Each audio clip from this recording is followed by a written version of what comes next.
Hello everyone welcome to my channel. हजुरलाई क्रोसे सिक्न मन छ, गरेको देख्दा गाह्रो लाग्छ तर सिक्न मन छ भने हजुर सही भिडियोमा आइपुग्नु भएको छ।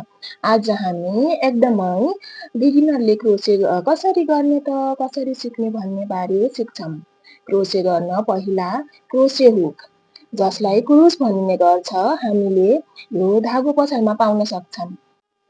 अनि हजुरलाई यो धागो चाहिन्छ। हामीले ऊन या धागो भन्छौँ यसलाई हामी धागो पसलमा पाउन सक्छौँ। मैले चाहिँ यहाँ 3 mm को क्रुस यहाँ देख्न सक्नुहुन्छ। मैले यहाँ 3 mm को क्रुस लिएको छु। हजुरले सिक्ने बेला अब बिगिनर हुनुहुन्छ भने हजुरले सिक्ने बेला चाहिँ धेरै महँगो ऊनको प्रयोग गर्नु पर्दैन। यस्तो खाले ऊन गरे हुन्छ। यो भिडियोमा चाहिँ हामीले आज स्लिप नट र चेन बनाउन सिक्छौँ है त। क्रोसेको फाउन्डेसन घर बनाउन जखनमा पर्ने जस्तै क्रोसेमा चाहिँ पहिला हामीले चाहिँ चेन बनाउनु पर्ने हुन्छ। पहिला स्लिप नट बनाउन पहिला हामीले धागो यसरी लिने।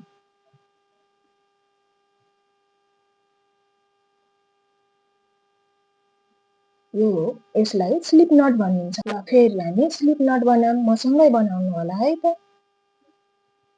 यस्तो लिनु अनि यताबाट यसरी छिराउनु। यो भयो हाम्रो स्लिप नट। अब चेन बुन्नतिर लागौँ।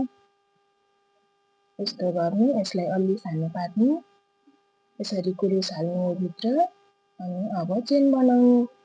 यो धेरै ठुलो पनि नपार्नुहोस्, धेरै सानो पनि नपार्नुहोस्। धेरै सानो भयो भने चाहिँ यो कुरुस तान्न यसरी धागोभित्र तान्न अप्ठ्यारो हुन्छ हामीलाई। त्यही भएर अलि ठुलै पार्नुहोस्। यसरी ठुलो पार्न सक्नुहुन्छ। अब हामी चेनतर्फ लागौँ। चेन बुन्न हामीले पहिला यस्तो गर्नु, यताबाट धागो लिनु अनि यसरी यहाँभित्रदेखि तान्नु। अब अर्को यसरी नै बनाउँदै जानुहोस्।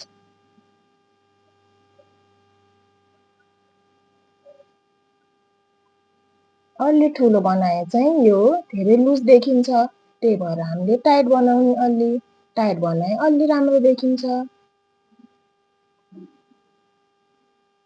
हजुरको हात बस्यो भने हजुरले छिटो गर्न सक्नुहुन्छ।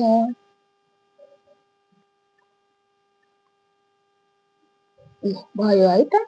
यहाँ अलि लुज छ त्यही भएर अलि राम्रो नदेखिएको। यहाँ जस्तै बनाउनु होला। अलि टाइट हजुर बिगिनर हुनुहुन्छ भने पहिला त कुरुस नै चलाउन सिक्नु पर्यो होइन त। त्यही भएर हामीले चेनमै प्र्याक्टिस गर्ने, चेन राम्रो बनाउन प्रयास गर्ने।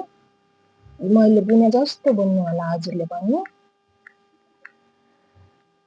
स्लो फास्ट हजुरलाई जसरी सजिलो लाग्छ। मैले यति लामो बनाइसकेकी छु।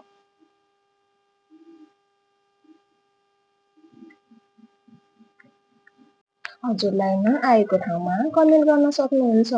अरू यस्तै भिडियो क्रोसेको चाहिएमा हजुरले कमेन्ट सेक्सनमा लेख्नु होला।